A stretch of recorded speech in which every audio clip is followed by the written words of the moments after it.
if you've been spotting before your period, if your luteal phase is just a little bit too short, or if maybe you've miscarried and just feel like something is off, then this video is for you. Today, we're going to be diving into everything progesterone, when it's normal, how to see if you have low progesterone, and actually what you can do about it to support it and bring that baby home.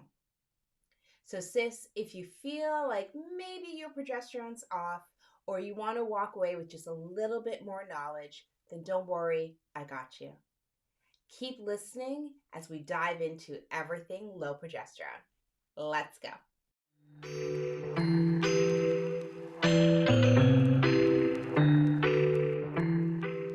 Oh, low progesterone. Low progesterone is one of the things that I get asked the most about during my TikTok live on Fridays. How do you know if your progesterone is low, and why is it so important that it's not? Well, progesterone is one of the key hormones needed for implantation. Progesterone makes sure that that uterine lining is thick and juicy and a nice home for that fertilized embryo to implant. If your progesterone drops too early or it doesn't rise high enough, it impacts your ability to implant. Implantation basically fails, even if the egg is fertilized. Having low progesterone can really hold back your blessing.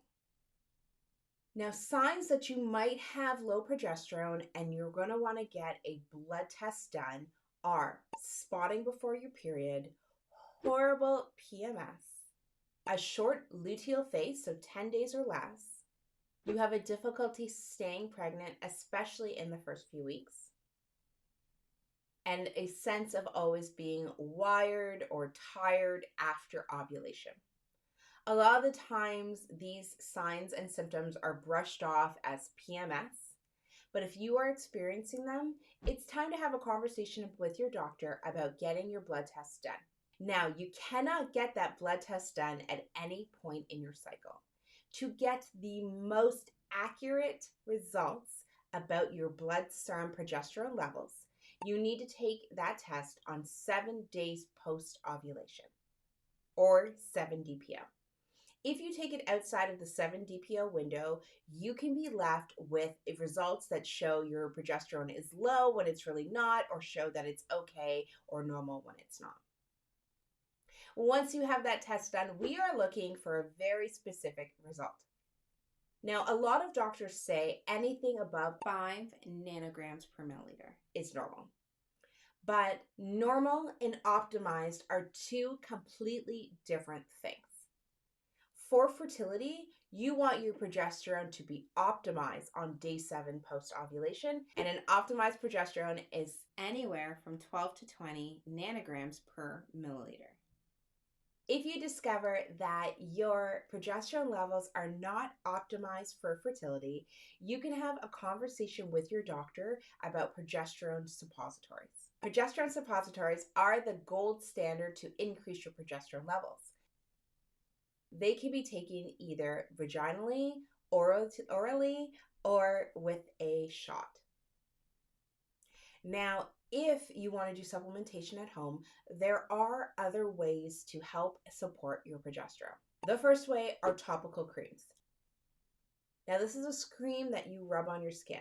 However, big caveat, because I don't want everybody going out there and buying topical progesterone creams.